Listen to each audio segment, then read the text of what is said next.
Hey everybody, I hope you're all doing well out there. As you can see, it's a beautiful spring day, just the sort of day to jump out on your bike and go for a ride, but unfortunately we're in lockdown, so instead we're at home. Today I want to do a video that I haven't done as to now, which is surprising considering how long I've had this bike. I've been kind of saving it for a rainy day, and as it turns out, it was saving it for a sunny day and a pandemic. So today's video is going to be the 5 things that I love about my DRZ. And it's going to be about my bike specifically. Some of these will apply to all DRs in general, but there's a couple of things in there I think that are more about this one. Of course, I will be doing a 5 things that I hate about this bike in the future, as will I be doing a 5 things I love and a 5 things I hate about my XJ6. Before we get going though, I just want to say please remember to hit the like button if you enjoyed this video, subscribe if you're not subscribed. I'm on my way to 100k and I would really appreciate your help with that. And if you are able to do it, I know a lot of people might not be able to at the moment, but if you're able to help support this channel by joining my Patreon for as little as $1 a month, I would massively appreciate that. Thanks to the people who already are, and their names are going to go up the screen at the end of the video. Okay, first things first, you'll know I call this bike a DRZ. I understand the Z part is Americanized and it should be called a DRZ because I'm English. And I do say zebra, not zebra, but I also say JZ and ZZ top, not JZ and ZZ top. People get so mad about me saying DRZ. It's like, look, it's a brand name. They're like, well, I didn't know this bike was American. It's not. But if you actually know anything about the bike, you'll know that there are more DRZs in America than anywhere in the world. And if you want a part, you're probably buying it from America. So, yeah. That's kind of why. I also know American people, and also just calm down, it's not that important. Right, number 1 on the list of reasons why I love my DRZ 400sm. It is actually a 440, but we'll get onto that later, maybe. Actually, no, that'll be in the 5 things I hate thing. I don't hate the kit, I hate the reason it happened. Let's get on. The number 1 reason that I love the DRZ is that it is one of the most fun bikes I've ever ridden in my entire life. And I know for a lot of people who are like, well, I don't think it's that great. There are a lot of better options. Yes, but bikes do things for individual people. This bike might do something for me that it doesn't do for someone else, and for someone else it might do more than it does for me, if you know what I mean. So understand that. But the first thing, as I say, is how much fun this bike is to ride. A lot of that comes from the fact, I mean, I've always ridden supermotos. My first 125 that I was on for 7 years, well, the first 2 were in fact supermotos. And then naturally when I got my full license, I was like, I want to get a DRZ. This is my dream bike. The reason why it's so much fun to ride, and they tend to have a sort of a hooligan-y-esque attachment to them, is because they can go anywhere and do anything pretty much. They're very light. In comparison to other supermotos, yes, okay, this is not the lightest bike. This is actually, some people think this bike is very heavy. It's not, compared to lots of bikes. I mean, let's face it, how many bikes can you do this with?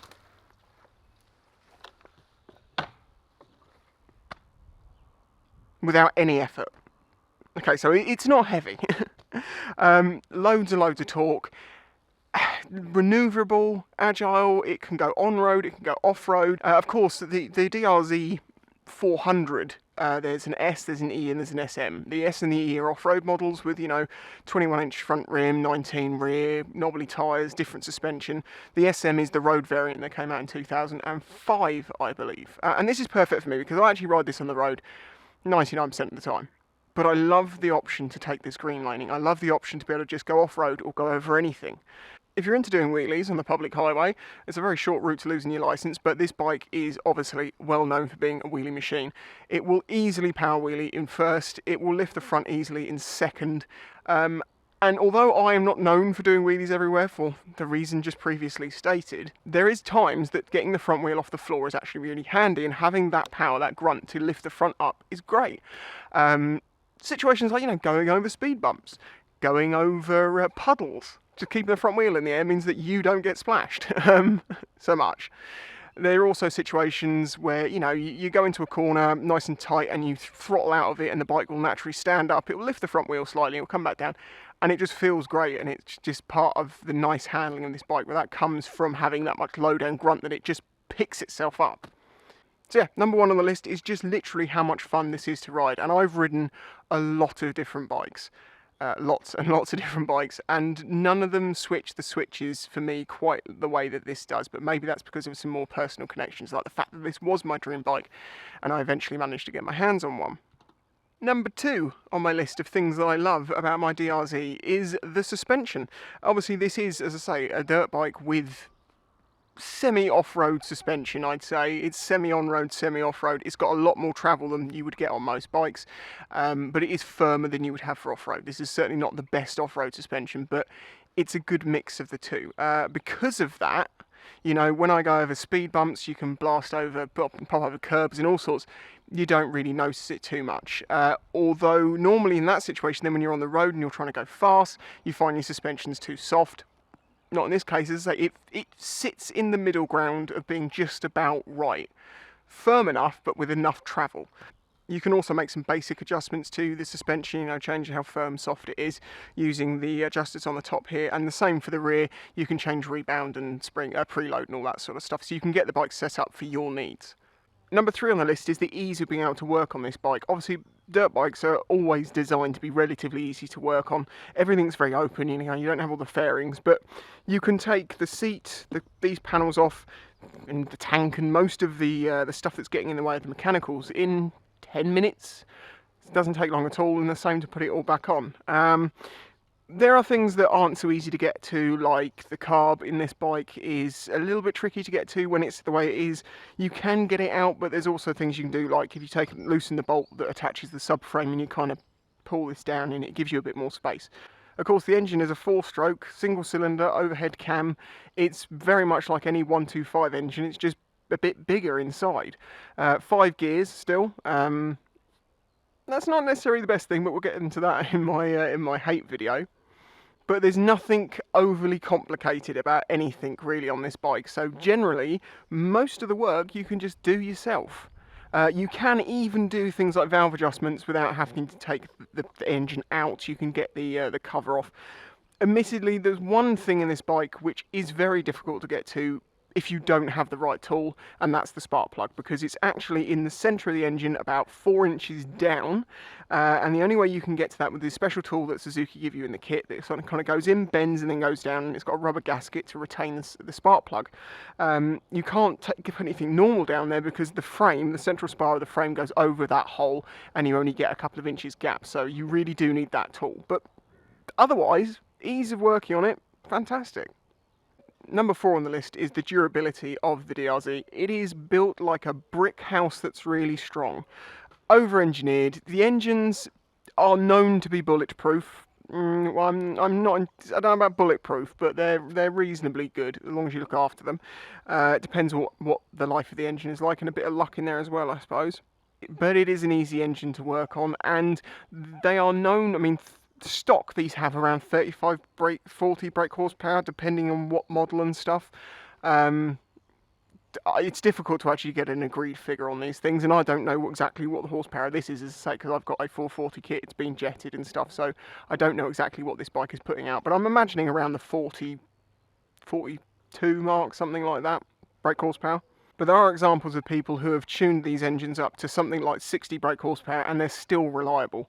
So, you know, increasing the engine's output that much and retaining reliability means that to start with, the engine was built properly strong. Also, of course, on a dirt bike, the bodywork is made of this, well, it's basically the same plastic they use on wheelie bins. It flexes, it bends, it's supple, it doesn't crack very easily. Like, you can just squeeze it like this. Sorry if you can hear people in the background. Apparently the isolation rules don't apply to my next door neighbours, and they have friends over. Right, so number 5 on the list, and the very last one, I'm going to have to check because I almost forgot, of course, is the fact that the seat height is so high on the DRZ. I'm 6'4", I'm a big guy, and a lot of people think that this is a smallish bike when they see me next to it, and it's like, no, this bike stock has a seat height of 890 millimeters. This has actually got a raising kit on it, so it's probably a little bit higher. I don't know exactly because I don't know what link exactly is in there lengthwise. I've never bothered measuring it, but I think this comes out a little bit taller than most. But for me, at 6'4", and there's a few bikes I can do this with, step over easy, and just look, it's perfect. My knees are just slightly bent. This is the height of bike that I need.